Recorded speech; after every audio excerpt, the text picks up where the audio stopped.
मध्य प्रदेश के विधानसभा चुनाव छुटपुट घटनाओं के साथ संपन्न हो गए हैं। प्रदेश में कहीं थोड़ी बहुत छुटपुट घटनाएं तो हुई हैं, पर ओवरऑल अगर देखा जाए तो शांतिपूर्वक मतदान मध्य प्रदेश में संपन्न हो गया है। मध्य प्रदेश में इस बार पिछले बार 2018 के मुकाबले 1% अधिक वोटिंग हुई है। पिछली बार 75% वोटिंग बताई जा रही थी, इस बार 76% के आसपास वोटिंग हुई है।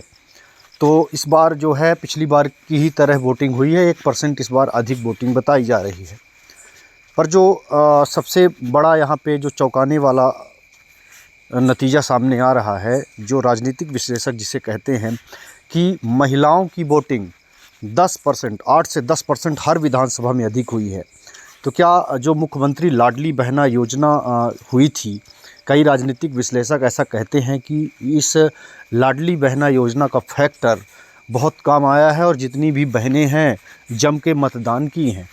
अब ये बात कितनी सही होगी यह तो 3 दिसंबर को ही पता चलेगा कि वो लाडली बहना योजना के कारण महिलाएं बूथ तक पहुंची या फिर कोई और कारण था जो कि महिलाओं का प्रतिशत अधिक है। लेकिन ये बात तो सही है कि महिलाओं का प्रतिशत अधिक है। अब महिलाएं क्या सोच के अधिक से अधिक वोटिंग बूथ तक पहुंची हैं, ये तो 3 दिसंबर को ही पता चलेगा। लेकिन लाडली बहना योजना चूँकि ग्राउंड में भी जब पत्रकार जाते थे तो वो वहाँ भी ऐसा समझ में आता था कि लाडली बहना का फ़र्क स्पष्ट रूप से देखा जा रहा है। भारतीय जनता पार्टी के लिए इस बार सबसे महत्वपूर्ण जो वोट लेने का वो होगा, वो सिर्फ लाडली बहना एक उसमें बहुत बड़ा कारगर साबित हो सकता है।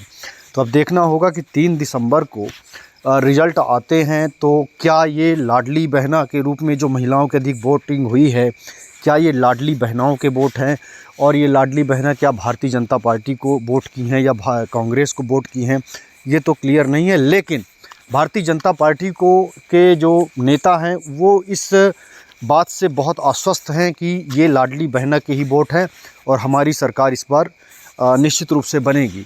लेकिन अब ये चीज़ें तो 3 दिसंबर को क्लियर होंगी, लेकिन अभी इन दिनों तक जब तक गणना नहीं हो जाती, भारतीय जनता पार्टी के जो नेता हैं वो उत्साहित हैं कि महिलाओं का जो वोट अधिक हुआ है वो लाडली बहना का ही वोट है और वह सारा वोट भारतीय जनता पार्टी को गया है। हालांकि कांग्रेस भी यह कह रही है कि पिछली बार भी 75% वोटिंग हुई थी तब हमारी सरकार बनी थी, इस बार भी लगभग उसी तरह से बम्पर वोटिंग हुई है और बम्पर वोटिंग का मतलब ही है कि बदलाव।